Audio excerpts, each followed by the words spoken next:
میری مالی استطاعت ہی نہیں ہے تو اللہ حج نہیں مانگ رہا۔ عائشہ رضی اللہ تعالیٰ کی خاتمہ آئی، کہنے لگی میں نے تو آج بوسہ دے دیا، تو عائشہ نے خوب ڈانٹا۔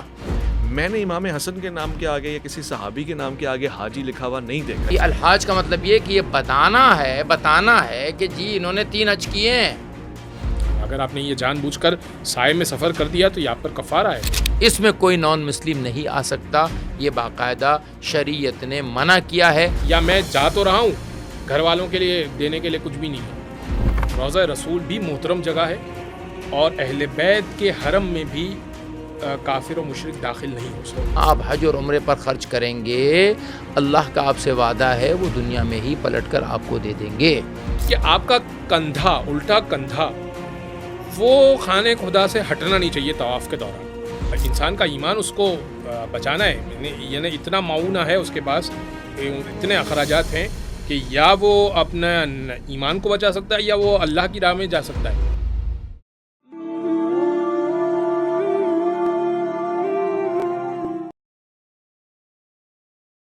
سلامتی ہے ان آنکھوں پہ جو ہدایت پہ نظریں جمائے بیٹھی ہیں، ان کانوں پہ جو ذکر خیر کے منتظر رہتے ہیں، اور ان قدموں پہ جو ہدایت کی راہ پہ گامزن ہیں۔ السلام علیکم ورحمۃ اللہ وبرکاتہ۔ تمام تعریفیں خدائے بزرگ و برتر کے لیے جو وحدہ لا شریک، نہ کوئی ثانی نہ کوئی ہمسر، درود لا محدود، محبوب رب الودود، راحت العاشقین، مراد المشتاقین، حضرت محمد مصطفیٰ، آپ کی آل پاک، آپ کے جانثار انصار اور اصحاب پر۔ ضمن حج بیت اللہ کیوں ہوتا ہے؟ مسلمان بڑی تعداد میں ایک گھر کا طواف کیوں کرتے ہیں؟ اور جو لوگ نہیں جا پاتے وہ کیسے جائیں گے؟ جو یہاں رہ جاتے ہیں ان کے لیے کیا احکامات ہیں؟ کیا استطاعت ہے؟ کن لوگوں کو جانا چاہیے؟ اور اس کا بیک گراؤنڈ کیا ہے؟ اور کیا قیامت کی نشانیوں میں سے ہے کہ اللہ کے گھر کو خالی چھوڑ دیا جائے گا؟ ان چیزوں کو سمجھنے کی کوشش کریں گے آج کے پروگرام میں۔ تشریف فرمائیں، بہت ہی پیاری گفتگو فرماتے ہیں اور ایک اعجاز اور افتخار رکھتے ہیں اپنی گفتگو میں، کمال شخصیت کے آدمی ہیں مولانا علامہ اعجاز احمد محسنی صاحب۔ السلام علیکم۔ وعلیکم السلام، بہت شکریہ آپ نے بلایا۔ پروگرام میں تشریف فرمائے، بہت ہی پیارے۔ میں تو کہتا ہوں کہ ہم سب کے محسن ہیں، جس طرح سے آپ تحقیق فرماتے ہیں، گفتگو فرماتے ہیں اور اس کی تبلیغ فرماتے ہیں، دین حقہ کی سربلندی میں شب و روز مصروف رہتے ہیں۔ یہی آپ کا پیشہ، یہی آپ کا کام اور یہی آپ کی ذمہ داری ہے، اور میں سمجھتا ہوں کہ قابل فخر ہیں، قابل ستائش ہیں ایسے گھرانے کے جہاں ایسے علماء پیدا ہوتے ہیں۔ مفتی عبدالباقی اخندرہ، السلام علیکم ورحمۃ اللہ۔ وعلیکم السلام ورحمۃ اللہ۔ علامہ صاحب، آپ سے گفتگو کا آغاز کرتے ہیں۔ حج کا بیک گراؤنڈ کیا ہے؟ کیوں یہ، بلکہ مجھے معذرت کے ساتھ یہ کہنا دیجیے گا کہ بہت سے لوگ یہ کہتے ہیں کہ امیروں والی عبادت ہے، تو حج واقعی عمرہ کی عبادت ہے، غریبوں کا اس میں کوئی کام نہیں ہے؟ بسم اللہ الرحمن الرحیم، الحمد للہ والسلام علی اہلہا، بسم اللہ الرحمن۔ اچھا، قرآن نے جو لفظ استعمال کیا وہ امیر نہیں کہا، استطاعت کہا ہے، اور جو قرآن میں آیت ہے وہ ہے وَلِلَّهِ عَلَى النَّاسِ حِجُّ الْبَيْتِ مَنِ اسْتَطَاعَ إِلَيْهِ سَبِيلًا، اور انسانوں کے لیے حج البیت ہے، بیت کا حج ہے، پروردگار کے گھر کا حج ہے، من استطاع الیہ سبیلا، جو اس کی راہ میں استطاعت رکھتا ہے۔ اب استطاعت 3 طرح کی ہے، ایک مالی استطاعت ہے، ایک بدنی استطاعت ہے، اور ایک سفری استطاعت ہے۔ مثال کے طور پر میری مالی استطاعت ہی نہیں ہے تو اللہ حج نہیں مانگ رہا۔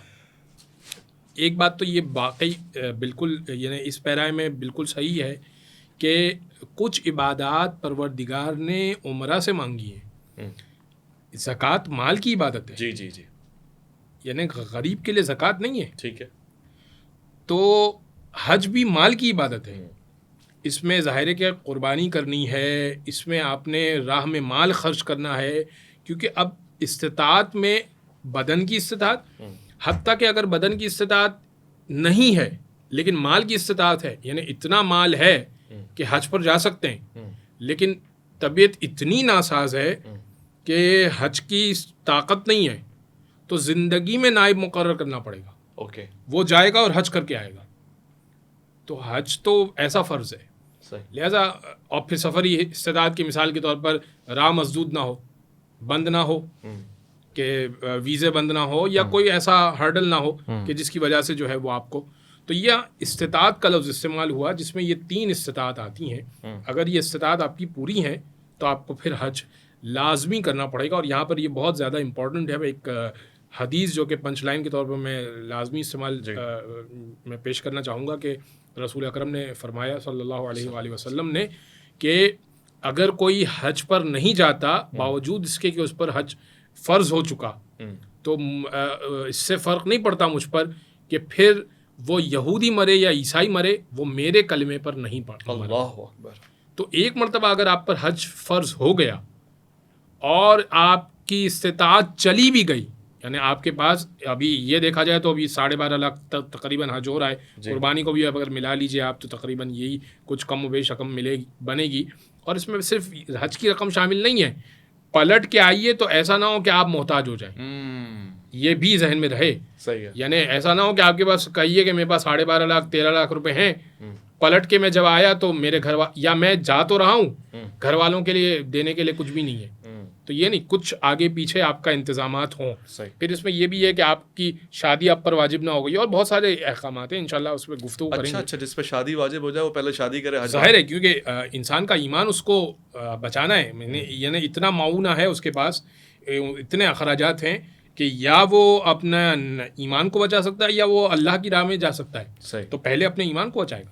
ٹھیک ہے، یعنی آپ نے جس طرح سے گفتگو فرمائی ہے، ایسا لگ رہا ہے کہ آپ کے نقطہ نظر سے حج انتہائی اہم ترین بات ہے جس کو اگنور نہیں کیا جا سکتا، بلکہ اگر استطاعت ہے تو کرنا ہی کرنا ہے لازمی۔ بہت سے لوگ جو ایکسکیوزز نکالتے ہیں ان کی پکڑ ہے، آپ کہہ رہے ہیں گرفت ہے اس حوالے سے بڑی سخت قسم کی۔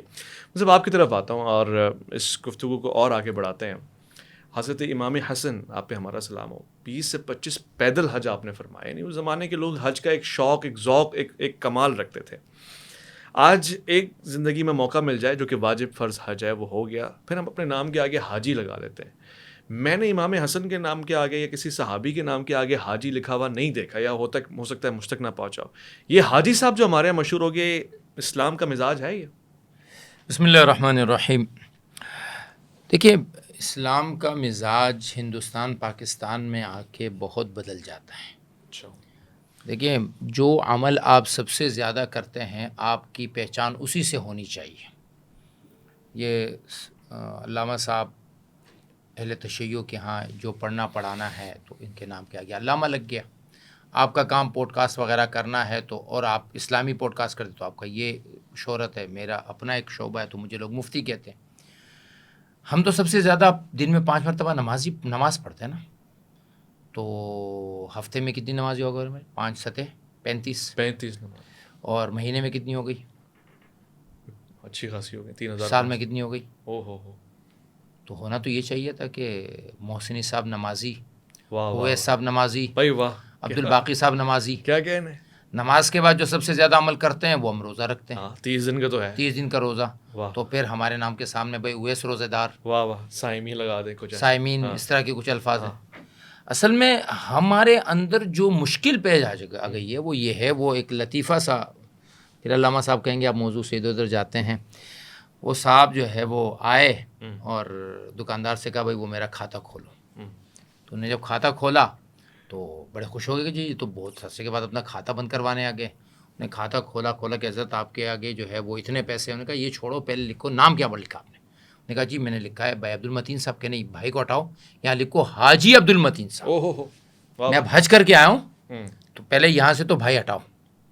تو یہ جو بڑے بڑے ہم نے نیم پلیٹ لگوا دی ہے حاجی باجی، یہ سوائے اگر ہم یوں کہہ دیں کہ یہ دکھاوے کے اور کچھ نہیں ہے، ہاں متعارف اس اعتبار سے کہ بھائی علامہ صاحب جی ماشاءاللہ حج کر چکے ہیں، مفتی صاحب حج کر چکے ہیں، اویس بھائی نہیں حج نہیں کر چکے، تو اس کو اس اعتبار سے اگر ہم دیکھ لیں تو ٹھیک ہے، اس کے استعمال کو ہم حرام یا ناجائز تو نہیں کہہ سکتے، ٹھیک ہے، لیکن الحاج کس کو کہتے ہیں؟ جس نے 3 حج کیے۔ اچھا جی، یہ جو بات آپ نے لکھا ہوگا نا الحاج اختر پکوان والے، تو یہ الحاج کا مطلب یہ کہ یہ بتانا ہے کہ جی انہوں نے 3 حج کیے ہیں۔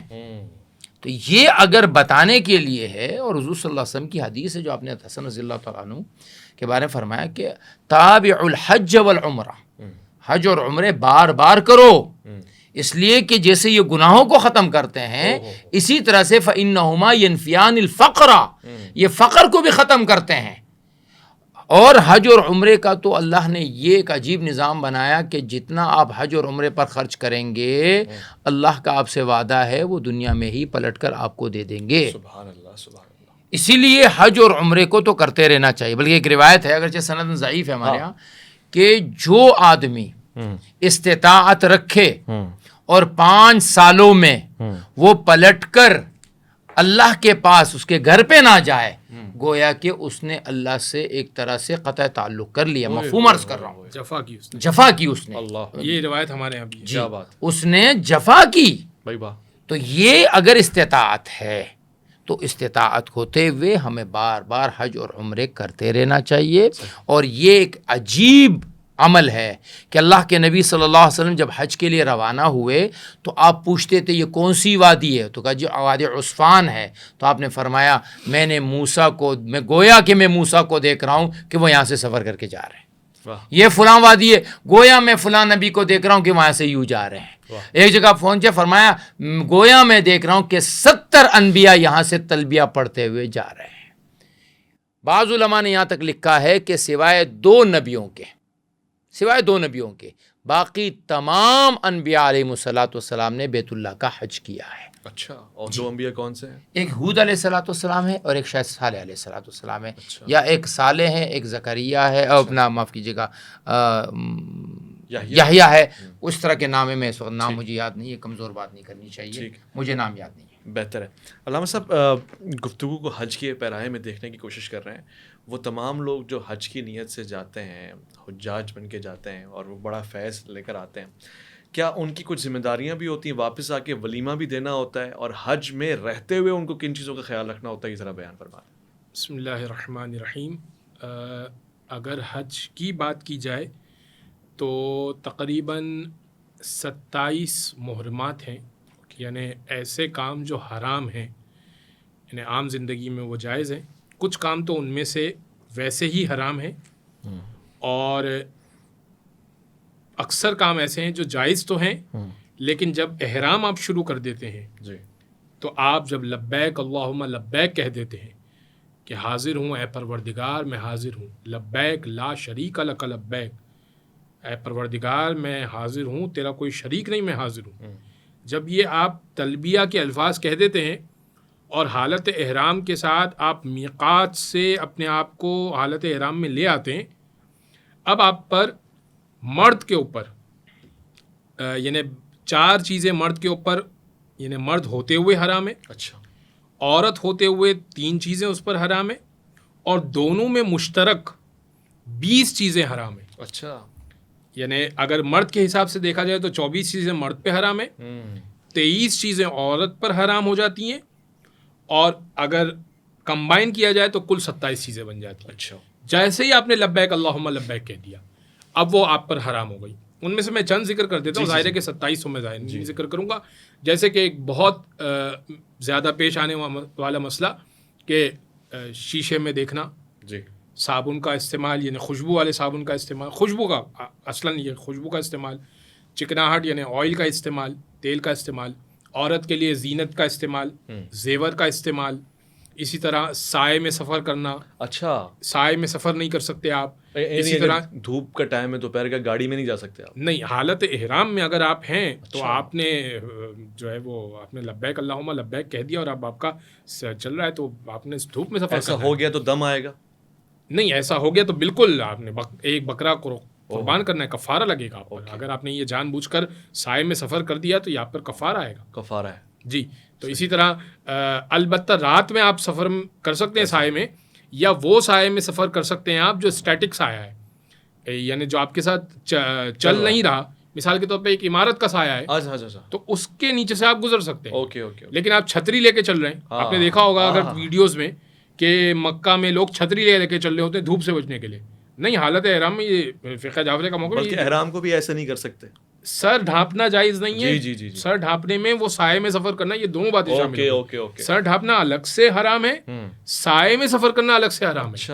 یعنی سر ڈھانپنے کا اب آپ ایک عمارت میں اندر داخل ہو گئے، عمارت کے اندر جب آپ داخل ہو گئے تو اب سر ڈھانپنا بھی حرام ہے. یعنی کیا مطلب؟ ہیٹ نہیں پہن سکتے آپ. یہ مردوں کے لیے عرض کر رہا ہوں، ظاہر عورتیں سر ڈھانپیں گی تو اب ہیٹ نہیں پہن سکتے آپ. اسی طرح مثال کے طور پر اگر آپ لحاف اوڑھنا چاہیں، نیند تو کریں گے نا، ٹھیک ہے، تو لحاف اوڑھنا چاہیں گے تو اپنے سر کے اوپر تک لحاف نہیں لیں گے. صحیح. تو یہ بہت ساری پابندیاں ہیں. اور خواتین کی آپ کچھ بتا رہے تھے؟ خواتین جو ہے وہ عمومی زیور جو وہ پہنتی ہیں، ایک آدھ جو انگوٹھی وغیرہ، اس سے زیادہ وہ زیور نہیں پہن سکتی. ٹھیک ہے. اسی طرح وہ خاص طور پہ زینت نہیں کر سکتی, چہرے کو نہیں چھپا سکتی, چہرے کو نہیں چھپا سکتی. اچھا, چہرہ ظاہر ہونا ضروری ہے. ہاں, چہرہ ظاہر ہونا ضروری. وہ بیویاں جو نقاب کرتی ہیں والی وہ نہیں کریں گی, نقاب اتار دینا ہوگا. Okay okay okay. تو یہ خواتین کے لیے ہے کہ وہ چہرے کو نہیں چھپا سکتی اور وہ وغیرہ نہیں کر سکتی, زیور نہیں پہن سکتی, زیور نہیں پہن سکتی, زینت نہیں کر سکتی. ٹھیک ہے. مصعب آپ کی طرف آتا ہوں, یہی شرائط ہے ہو بہو یا اس میں کچھ چینجز بھی ہیں احرام والے کے لیے؟ دیکھیں, احرام جب آپ نے نیت کر لی اللہم انی ارید الحج فیسرہ لی وتقبلہ منی, یا عمرے کی نیت کر لی, تو حج جو ہے وہ تو ہمارے نزدیک 3 فرائض اور 6 واجبات کا نام ہے. 3 فرض ہیں اور 6 واجبات ہیں. جہاں تک ممانعتوں کی چیزیں ہیں وہ کچھ ہماری مشترک ہیں, کچھ چیزوں میں ہمارا اختلاف ہے. جیسے انہوں نے شیشے کی بات کی, تو شیشہ ہمارے نزدیک منع نہیں ہے. اوکے, دیکھ سکتے ہیں. چکناہٹ کی بات کی, چکناہٹ بھی منع نہیں ہے, الا یہ کہ وہ چیزیں جو کسی زمانے میں بطور خوشبو استعمال ہوا کرتی تھی, زیتون کا تیل ہے کس زمانے میں خوشبو کے طور پہ استعمال ہوتا تھا, اب نہیں ہوتا. اسی طرح انہوں نے زیور کی بات فرمائی, یعنی سادگی تو بہتر ہے, اعلیٰ ہے, کیونکہ جب عرفات میں اللہ رب العزت اپنے فرشتوں کے سامنے فخر فرماتے ہیں تو فرماتے ہیں کہ انظروا الی عبادی, میرے بندوں کو دیکھو, آتانی شعثا غبرا, آئے ہیں پرانگدہ حال, بال بکھرے ہوئے ہیں, میل کچیل ہے. تو وہ تو ٹھیک ہے, خاتون جو ہے وہ باقاعدہ لت کے زیور میں جاتی ہے تو یہ وہ مقام کے موافق نہیں ہے صحیح. لیکن ایسا کرنے سے اس کے اوپر کچھ لازم نہیں آئے گا. اسی طرح سے انہوں نے فرمایا کہ سایہ ہمارے نزدیک اس میں کوئی حرج نہیں ہے اگر آپ کوئی چھتری لیتے ہیں. البتہ آج کل ایک اور چھتری آ رہی ہے جو آپ کے یہاں ماتھے پر جو ہے وہ فکس ہو جاتی ہے, چھوٹی سی ایک چھتری آتی ہے, اس سے ہم منع کرتے ہیں. پھر اس میں بھی بعض علماء کی رائے ہے کہ چونکہ پٹی چھوٹی ہے, پورے چہرے کو نہیں چھپاتی ہے, میں ذاتی طور پہ اس کو منع کرتا ہوں. اسی طرح سے خوشبو میں اتفاق ہے. صابن کا استعمال, صابن کے استعمال پر دم نہیں ہے ہمارے نزدیک اس پر صدقہ ہے. البتہ اگر پورے شیمپو سے پورے جسم کو نہاتے ہیں یا خوشبو وغیرہ ایسا لگاتے ہیں, بعض لوگ سمجھتے ہیں کہ یہ جو فروٹ ہے, فروٹ کی جو خوشبو ہے یہ بھی ممنوع ہے. ایسا نہیں ہے, فروٹ کوئی بھی فروٹ لے سکتے ہیں. اسی طرح جوسز وغیرہ میں اگر کوئی اس طرح کی خوشبو وغیرہ موجود ہے تو اس کی بھی ہمارے نزدیک کوئی ممانعت نہیں ہے, وہ بھی آپ پی سکتے ہیں. البتہ میاں بیوی کا ایک دوسرے کے ساتھ کسی بھی صورت میں کوئی ایسی بات چیت کرنا جو ایک بے تکلفانہ میاں بیوی کے رشتے کی ہے وہ بالکل قطعاً منع ہے. حالت احرام میں ہمارے نزدیک اس کی جواز کی شکل اسی وقت بن جاتی ہے جب آپ طواف زیارت کریں گے, اس سے قبل باقی تمام چیزیں حلال ہو جاتی ہے. یعنی جب آپ حلق کرتے ہیں تو اس کے بعد تمام چیزیں حلال ہو جاتی ہے الا النساء, عورتیں آپ پر حلال اس وقت ہوں گی جب آپ جا کر طواف زیارت کریں گے.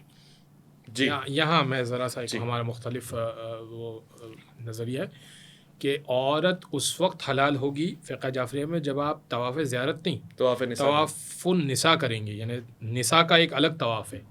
طواف زیارت کرنے کے بعد اس کی 2 رکعت نماز پڑھیں گے آپ, اس کے بعد آپ سعی کریں گے, اس کے بعد آپ طواف النساء الگ سے کریں گے اور اس کی 2 رکعت نماز الگ پڑھیں گے.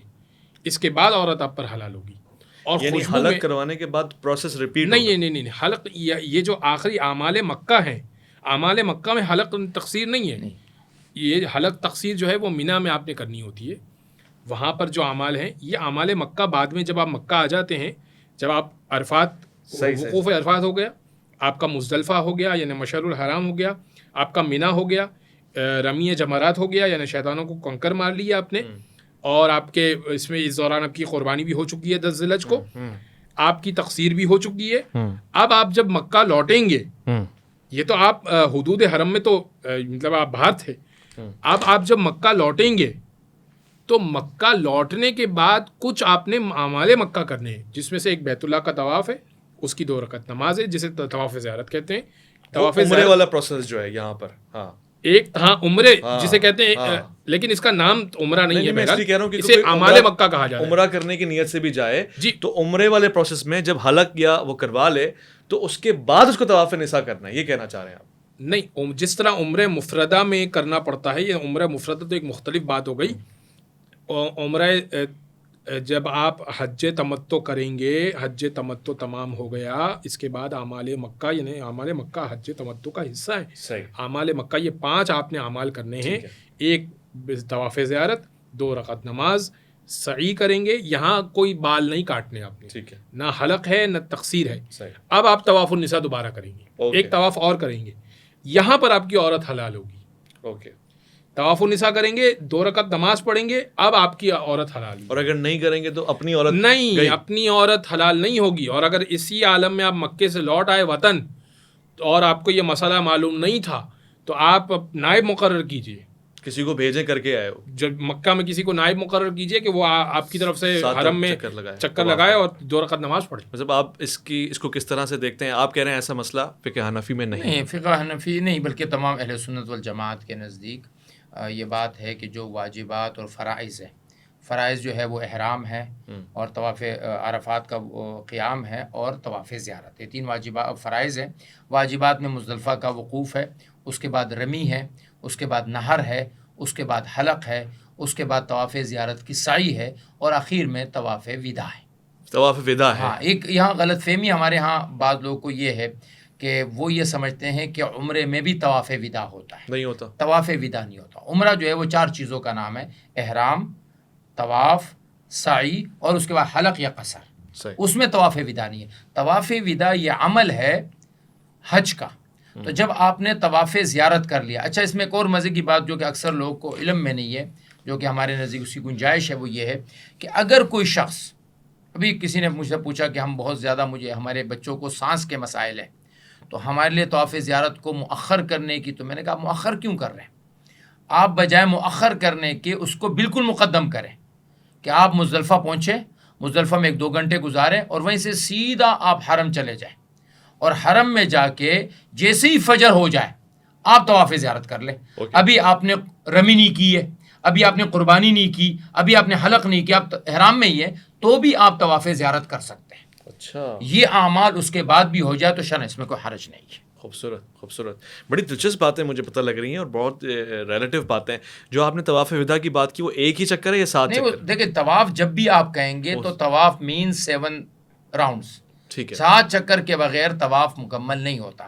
البتہ یہ ہے کہ اگر کسی نے 6 چکر لگا لی اور 1 چکر نہیں لگایا اور پھر وہ آ گیا تو ہم اس کو کہیں گے کہ آپ پر دم تو نہیں ہے, آپ ایک چکر کے بجائے صدقہ دے دیں, کیونکہ اکثریت آپ کے ہو گئے. لیکن جب بھی طواف کا لفظ آئے گا, چاہے طواف عمرہ ہے, چاہے طواف صدر ہے, چاہے طواف زیارت ہے, چاہے طواف نساء ہے, جو بھی طواف ہے, شیعہ سنی ہر جگہ طواف کا لفظ 7 چکروں کا نام ہے. بہترین. ایک دلچسپ سوال پوچھنا چاہتا ہوں, فقہی احکامات سے ہٹ کے مختصر جواب چاہتا ہوں. یہ چکر کا کیا چکر ہے؟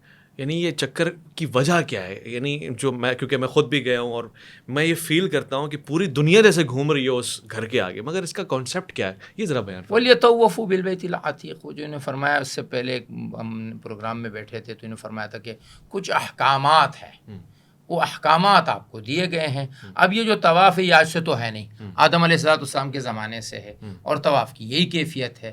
اچھا اب اس کی لوجک کیا ہے؟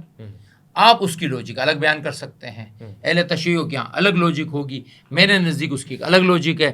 وہ ایک لوجک ہے میرے نظر میں جو میں اپنے دوستوں یاروں سے بیان کرتا ہوں کہ دیکھیں, دنیا میں اللہ رب العزت کے قریب ترین جگہ, یعنی ہم اللہ کو دنیا میں تو نہیں دیکھ سکتے نا.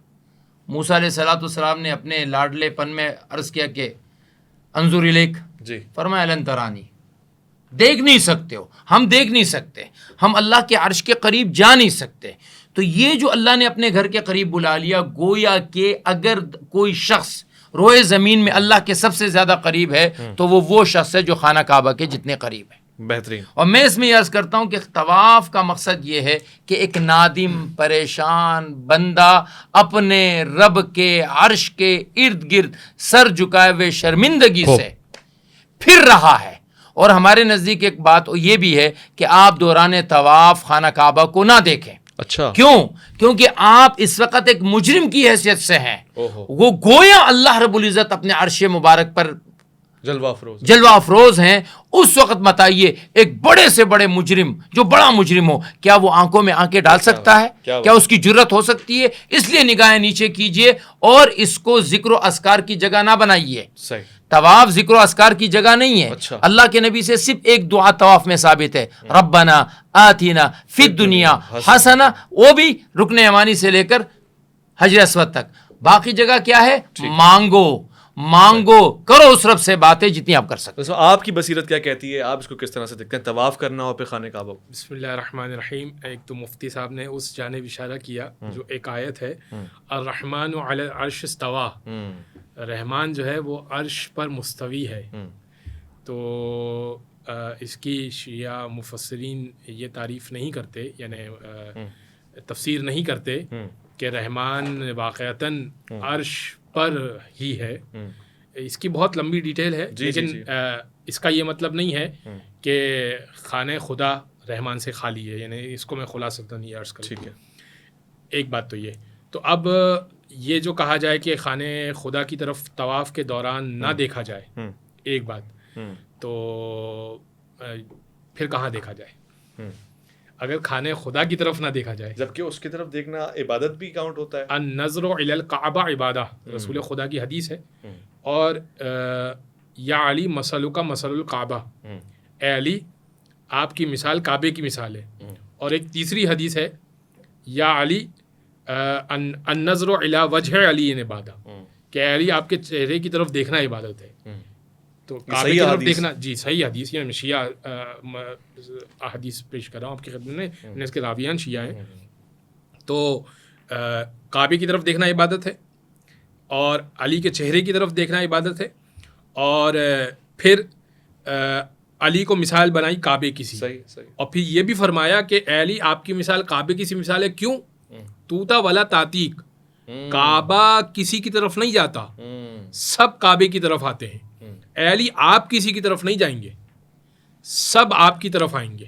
تو یہ تو ایک فضائل کا پہلو تھا جو مولا علی کا ذکر آ گیا، تو میں نے کہا کہ آپ کو عرض کر. تو اب خانہ خدا کی طرف دیکھا جاتا ہے، اس میں ایک فقہی مسئلہ، ایک باریکی ہے. اچھا. وہ باریکی یہ ہے فقہ جعفریہ کی کہ آپ کا کندھا، الٹا کندھا، وہ خانہ خدا سے ہٹنا نہیں چاہیے طواف کے دوران. اچھا. اگر وہ ہٹ گیا تو آپ کا طواف باطل ہو جائے گا. اچھا اچھا اچھا، بڑی امپورٹنٹ بات ہے یہ تو. اگر وہ ہٹ گیا اور اس دوران آپ چل رہے ہیں تو آپ کا طواف باطل ہو جائے گا. لہٰذا ریکمینڈڈ یہ کیا جاتا ہے کہ آپ وہاں نہ دیکھیں. یا بعض اوقات جب حجر اسود تک پہنچتے ہیں تو لوگ استلام کرتے ہیں، سلام کرتے ہیں. جی جی. تو یہی کہا جاتا ہے کہ آپ چلتے چلتے نہ کیجئے، بلکہ آپ رکیے اور سینہ آپ مت کیجئے، بلکہ صرف ہاتھ کیجئے اور اس کو چومیے اور پھر آگے بڑھ جائیے. واہ واہ واہ. کندھا نہیں ہٹنا چاہیے کعبے سے. واہ واہ واہ. یہ فقہ جعفریہ کا، کیونکہ طواف جو ہے نا وہ باطل ہو جائے گا آپ کا. ٹھیک. آپ کا کندھا جو ہے اس ڈائریکشن میں ہونا چاہیے. اب آپ نے اس کے پیچھے لاجک پوچھی، میرا جو ایک ناقص مطالعہ یا جو سمجھ میں کہ ہر چیز گھوم رہی ہے کلاک وائز، اور کلاک وائز آپ کو ٹارک اور کا اندازہ ہو. تو جب ہم کلاک وائز کرتے ہیں تو وہ جو ہے وہ انسائڈ جائے گی. جب آپ ایک چیز کو کلاک وائز کریں گے اور ایک اینٹی کلاک وائز جائیں گے تو وہ اپ سائڈ جائے گی. پروردگار نے کعبے میں ہم کو اینٹی کلاک وائز گھمایا. واہ واہ واہ. اچھا ہے، سائنسی پہلو. اور ہم اوپر کی طرف جا رہے ہیں، اور ہم پروردگار کی بلندی کی طرف جائیں گے. واہ واہ. دلچسپ. دیکھیں نا، میں کہہ رہا ہوں کہ بعض اوقات میرے سوالات ہر دفعہ بیکار نہیں ہوتے مفتی صاحب، کچھ کام کے بھی جواب نکل آتے ہیں. اچھا، اب ہم کنکلوڈ کر رہے ہیں. اب یہ 2-4 مسئلے ایسے ہیں وہ آج تک سالو نہیں ہو رہے، حج اور عمرہ سے ریلیٹڈ ہے، خاص طور سے حج سے. یہ شیطان کو کیوں پتھر مارتے ہیں؟ ہماری زندگی میں، اس شہر میں، ملک میں کتنے سارے شیطان ہیں، وہاں تو پتھر مارنے کا حکم نہیں ہے. یہ اس کو مارنے سے کیا ملتا ہے؟ اور بہت سے لوگ آپ دیکھتے ہیں کہ وہ خاندانی دشمنی اتار رہے ہوتے ہیں شیطان سے، وہ کیا مسئلہ ہے؟ دیکھیے، خاندانی دشمنی اتارنا تو وہ ہمارے ابا رحم اللہ کو نے فرمایا کہ جب میں 64 میں حج پہ گیا تو اس وقت تو ایک ہی وہ شیطان کی وہ بنی ہوئی تھی. تو وہ ایک صاحب جو ہے وہ جوتا لے کر جو ہے وہ چڑھ گئے اور اس پہ جوتے برسانے لگے. تو کہنے لگے، میں نے لوگوں سے کہا بھائی یہی شیطان ہے، اسی کو مارو جو چڑھ گیا. یہ تو جہالت کی بات ہے. وہ آج کل لوگ اپنی ویڈیو بھی بنوا رہے ہوتے ہیں اپنی طرح طرح کی، یہ سب جاہلانہ طریقے ہیں. ہمیں تو حکم یہ بھی ہوا ہے کہ آپ جب کنکری اٹھائیں تو آپ کے بغل بھی نظر نہیں آنے چاہیے. اچھا. یعنی اتنا اونچا نہ ہو کہ آپ یہ کر کے باقاعدہ تھرو کر رہے ہو، نہیں، بس ایک عمل ہے نا، عمل ہے. اچھا، یہ جو پوری جگہ ہے، یہ پوری جگہ ہے، اس پوری جگہ میں آپ کو سنتیں نظر آئیں گی. یہ شیطان کو مارنا سنت ابراہیمی. بعض روایت میں کہ یہ 3 شیطان تھے، ایک ابراہیم کے سامنے آیا تھا، ایک اسماعیل کے سامنے آیا تھا، ایک حاجر کے سامنے آیا تھا. تو انہوں نے چونکہ پتھر مارے تو یہ ہم صفا مروہ جو بھاگ رہے ہیں تو حاجر کی جو ہے وہ سنت ہے، زمزم جو ہے وہ اسماعیل کی اس میں سے ہے. آپ ایک جگہ وہاں پر مینا میں الٹے ہاتھ پہ پہاڑی پہ ایک چھوٹا سا سفید مینارہ بنا ہوا ہے، لوگ کہتے ہیں یہ وہ مقام ہے جہاں پر اسماعیل علیہ السلام کو ذبح کیا گیا تھا. تو یہ ایک مقام وہ بھی موجود ہے، یہ ایک مشہور باتیں ہیں.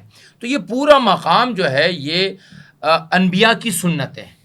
مسجد خیف جو ہے اس کے نیچے بعض روایت میں آتا ہے کہ 70 انبیاء کی قبریں ہیں. ایک مینار کے بارے میں کہا گیا کہ یہ مینار کے نیچے آدم علیہ السلام کی قبر ہے. تو یہ ایک سنت عمل آپ کو ملا ہوا ہے اور آپ کی اتباع سنت آپ کے ذمہ لازم ہے. ٹھیک ہے، اتباع سنت آپ کیجئے.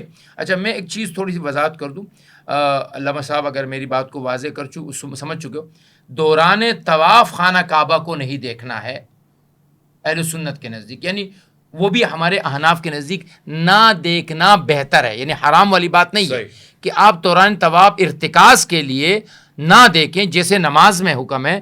اچھا اس میں بھی اختلاف ہے کہ دوران نماز اگر آپ خانہ کعبہ کے سامنے نماز پڑھ رہے ہیں تو دوران نماز آپ خانہ کعبہ کو دیکھیں یا آپ اپنے سجدے کی جگہ کو دیکھیں. تو بعض علماء کے فرماتے ہیں کہ ارتکاز کے لیے آپ سجدے کی جگہ کو ہی دیکھیں.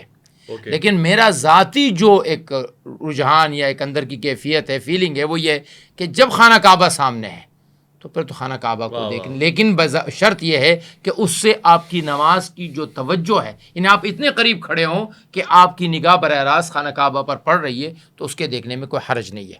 جی حجر اسود کو چومنے کے لیے جو مسائل کھڑے ہوتے ہیں، میں نے تو آنکھوں سے دیکھا ہے. حجر اسود کی تعظیم اپنی جگہ اور اس سے محبت اپنی جگہ، مگر جو دنگا فساد، جو احرام کھچن تاؤں ہو رہا ہوتا ہے، اس کے بارے میں کیا کہیں گے؟ یہ آج سے نہیں ہے نا، یہ تو حضور صلی اللہ علیہ وسلم کے زمانے میں. اچھا، حضرت عمر سے کیا فرمایا کہ اے عمر تو قوی آدمی ہے، تو اندر جائے گا تو لوگوں کو آگے پیچھے کرے گا. عائشہ رضی اللہ تعالیٰ کی خاتمہ آئی، کہنے لگی میں نے تو آج بوسہ دے دیا. تو عائشہ نے خوب ڈانٹا، تو مردوں کے مجمع میں گھسی ہوئی ہوگی، تو نے جا کے وہاں پر. تو یہ تو آج سے ہوا نہیں نا. آپ علیہ الصلوۃ والسلام کے طواف زیارت کا واقعہ اگر آپ پڑھ لے تو آپ علیہ الصلوۃ والسلام نے بوسہ نہیں دیا ہے. آپ علیہ الصلوۃ والسلام کے ہاتھ میں ایک چھڑی سی تھی، آپ اس کو جو ہے وہاں ٹچ کر کے اور اسلام کرتے تھے. تو اگر آپ علیہ الصلوۃ والسلام چاہتے تو کیا ہر چکر پر صحابہ آپ کو کے لیے جگہ نہیں کھولتے؟ لیکن نہیں کیا، یہی بتانے کے لیے کہ یہ چیز آپ کی فرضیات میں سے شامل نہیں ہے. یہ چیز آپ کے اخلاق کے اعلیٰ اخلاق یہ ہے کہ آپ یہاں پر آ کر، جیسے میں اکثر یہ کہتا ہوں، ہمارے ہاں 3-4 جگہوں پر ہم میں سے چاہے میں ہوں، چاہے علامہ صاحب ہے، چاہے وہ صاحب ہے، ہم سب کچھ بھول کرنا ان جگہوں میں ایک حجر اسود کا بوسہ سمجھدار لوگوں نے لینا چھوڑ دیا. نمبر 2 حتیم میں جانے کو ہم فرض سمجھتے ہیں کہ جب تک حتیم میں نہیں گئے تو علامہ صاحب بھی یہ سوچتے ہیں، مفتی صاحب بھی سوچتے ہیں میرا تو حج ہوا ہی نہیں. نمبر 3 مسجد نبوی میں ریاض الجنہ میں جانا، اس کے لیے آج کل لوگوں نے وہ جو ایپ صاحب ہے اس کی جھوٹی نقلیں بنا کر جو ہے وہ آج اللہ کے بندے یہ کون سا جائز کام ہے؟ اور اچھا چھوٹا کام کیا شروع ہوا؟ چھوٹا کام یہ کہ سعودی گورنمنٹ نے یہ کہہ دیا کہ جی آپ اگر احرام میں ہیں تو آپ نیچے جا سکتے، ورنہ آپ نہیں جا سکتے، مطاف میں نہیں جا سکتے. اب لوگوں کا سوال ہے کہ جن کے باپ کی جگہ تو نہیں ہے، منع تو نہیں کر سکتے. وہ آپ سیاسی اختلاف اپنی جگہ رکھے، لیکن اگر ایک گورنمنٹ نے، ایک حکومت نے ایک کسی وجہ سے کسی چیز کو منع کیا ہے اور آپ کے لیے اوپر کی جگہ ہے نا، اگر آپ کو طواف کا اتنا ہی شوق ہے، نہیں آپ طواف کا شوق بھی رکھتے ہیں لیکن 1 گھنٹے کا چکر نہیں لگانا چاہتے، آپ کو چکر لگانا ہے 15 منٹ کا، تو میں تو منع کرتا ہوں کہ بھائی آپ جو ہے یہ نہ کرے کہ آپ کو شوق ہے، آپ جائیے مسجد عائشہ سے پھر احرام باندھ کے آ جائیے، پھر عمرہ کر لیجیے، احرام آپ کے لیے جائز ہو جائے گا. ٹھیک ہے. لیکن حج میں یہ نہیں ہو سکتا. یعنی اگر آپ نے عمرہ تمتع کر کے مکہ میں آپ داخل ہو گئے ہیں تو اب اگر آپ نے طواف کرنا ہے، اب چونکہ اگر مکہ میں قیام ہے اور ابھی 8 ذی الحجہ سے حج شروع ہونا ہے، 8 ذی الحجہ آئی نہیں ہے، ابھی آپ کے پاس مثال کے طور پہ آپ 4 ذی الحجہ 5 ذی الحجہ کو آپ پہنچ گئے ہیں، تو بیچ میں آپ کے پاس 2-3 دن موجود ہیں، تو آپ جائیں گے حرم میں. اب انتظامیہ یہ کہتی ہے کہ حرم میں بغیر احرام نہیں آؤ، نیچے بیس جو میزنائن ہے وہاں پر آپ مت آئیے بغیر احرام. فقہ یہ کہتی ہے کہ احرام شروع نہیں ہو سکتا 8 ذی الحجہ سے پہلے. تو کیا شکل احرام دی جا سکتی ہے؟ یعنی کپڑے لباس احرام ہے، حالت احرام نہیں ہے، تلبیہ نہیں پڑھا میں نے، یعنی چیزیں مجھ پر حرام نہیں ہوئی ہوئی ہیں، فقط احرام پہنا ہے، تو کیا میں اندر داخل ہو سکتا ہوں؟ اس کا فقہ جعفریہ کہتی ہے کوئی مسئلہ نہیں ہے، اوکے کیونکہ انہوں نے لباس احرام کی پابندی لگائی ہے، ٹھیک ہے انہوں نے نیت احرام کی پابندی نہیں لگائی ہے. ٹھیک ہے. مصعب بھی کہہ رہے ہیں شرعن مسئلہ نہیں ہے، لیکن حکومتی قوانین کی پاسداری جو ہے وہ ایک یہ کہہ رہے ہیں کہ جائیں مسجد عائشہ اور نیت کر کے احرام پہنیں. عمرہ کر لیں تو عمرہ کر لیں، لیکن میں نے یہ بات کی اس کی کہ شرعن کو اس میں وہ قباحت نہیں ہے، لیکن آپ اگر بالفرض وہ آپ کا ہاتھ پکڑ لے، حال انت معتمر، کیا تم معتمر ہو؟ اور میں نے کہا جی، آپ پھر جھوٹ کے پھر جھوٹ تو جھوٹ ہو جائے گا نا. اگر ہم ہیلا کر لیتے ہیں، ہاں معتمر ہوں، صبح میں تھا شام میں یہ بھی ہو جاتا. ہمارے ساتھ ہوا تھا ایک دفعہ، سچی بات یہ ہے، لیکن وہ صحیح بات ہے کہ شوق زیارت کعبہ میں عمرہ کا لباس پہن کے یعنی حالت احرام میں نے اس سے ریکویسٹ کی کہ یار جانے دو، تو اس نے پھر وہ انٹری کر دی. اس نے کہا ٹھیک ہے آپ ڈریس میں ہیں، ڈریس کوڈ فالو ہو رہا ہے، حکومت کی یہ ریکوائرمنٹ. اچھی بات پتہ لگی. آخری سوال ہے، علامہ صاحب آپ کی طرف آتا ہوں، امپورٹنٹ سوال ہے. اللہ اکبر. یہ تو سارے سوال اتنے دلچسپ ہیں کہ وقت نہیں ہے، ورنہ میں چاہتا کہ اس میں سب ایک انفارمیشن آ جائے.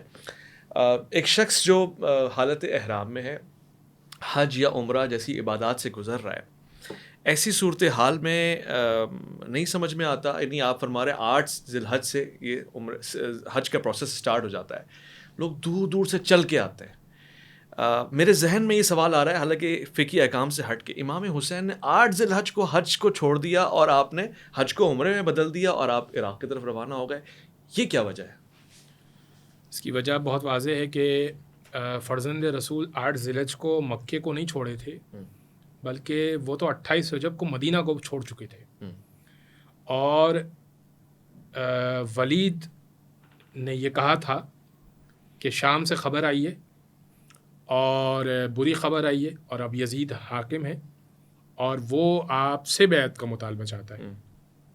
تو امام حسین نے کہا تھا کہ میں بیعت نہیں کر سکتا، مثلی لا یبایع مثلا، بلکہ امام نے یہ نہیں کہا تھا کہ میں اس کی بیعت نہیں کروں گا، ٹھیک ہے، مجھ جیسا اس جیسے کی بیعت نہیں. یہ تو مدینے کے آپ کے اقوال، یہ تو مکے میں 8 ذی الحج کو 2 دن اور رک جاتے تو حج ہو جاتا. بالکل ایسا ہی تھا، لیکن مولا کو یہ بتا دیا گیا تھا کہ حاجی احرام کے اندر تلواریں چھپائے ہوئے آپ کے قتل کا منصوبہ بنائے بیٹھے ہیں. اور خانہ خدا کے اندر مولا حسین نہیں چاہتے تھے کہ خون بہے، لہٰذا مولا نے وہاں سے رخصتی چاہیے. ٹھیک ہے. وہ سب آپ کے لیے سوال آیا ہے، آخری سوال ہے.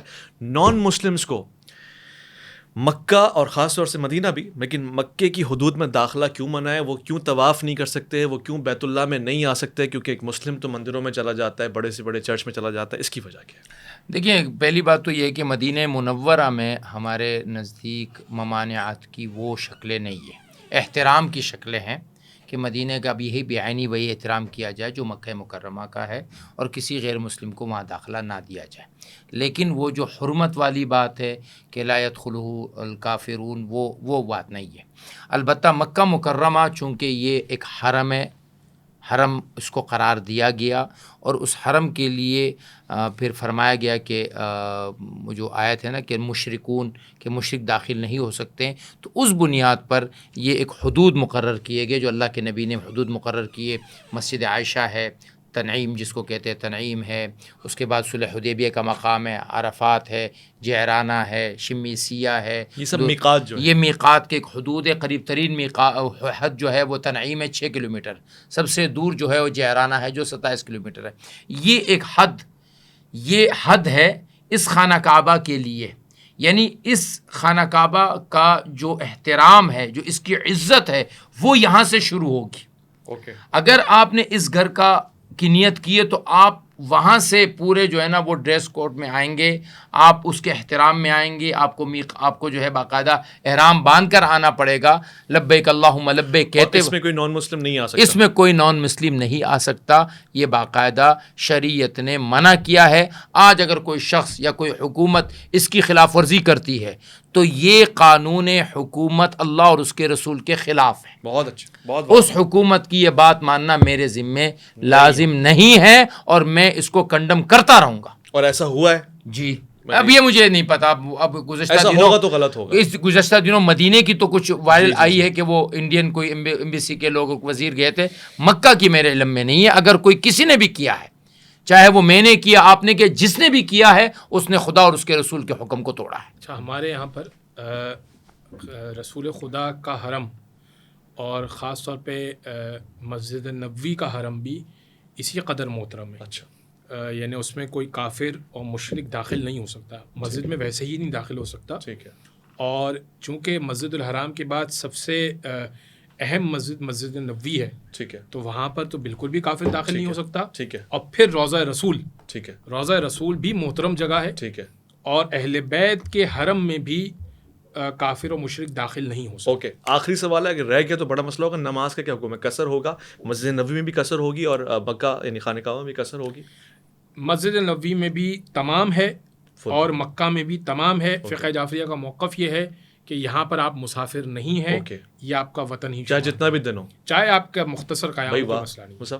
دیکھیں، آپ مسافر ہیں تو آپ کی نماز قصر ہے، اگر آپ مقیم ہیں تو آپ کی نماز پوری ہے. دونوں جگہوں پر یہی حکم ہے کہ قصر و مسافرت کے جو احکامات ہوں گے وہ دونوں جگہ ایک جیسے ہوں گے. بہت بہت شکریہ مفتی عبدالباقی اختر، آپ نے بہت قیمتی وقت دیا. اب آپ حج پہ روانہ ہو جائیں گے، آپ وہاں جا کے ہمارے لیے دعا کیجیے گا. علامہ صاحب آپ بھی حج پہ جائیں گے انشاءاللہ. دونوں احباب سے درخواست کر رہا ہوں کہ آپ ہم ناچیز کو یاد رکھیے گا اور میرے ناظرین کو یاد رکھیے گا. بھائی خوش قسمت ہیں یہ لوگ، دونوں مسلمان اس سال اسی پروگرام کے بعد انشاءاللہ حج پہ نظر آئیں گے. جب کہ پروگرام چل رہا ہوگا تو ہم ان سے کہیں گے کہ ہمیں دعاؤں میں یاد رکھیں. خواتین حضرات، آپ کا بہت بہت شکریہ. جو دعائیں بھجوانی ہوں کمنٹس میں بھجوا دیں، ہم دونوں سے کہیں گے کہ ان دعاؤں کو آپ نے وہاں خاص مقامات پر ضرور ذکر کرنا ہے. اویس ربانی کو دیجیے گا اجازت. اللہ کی امان.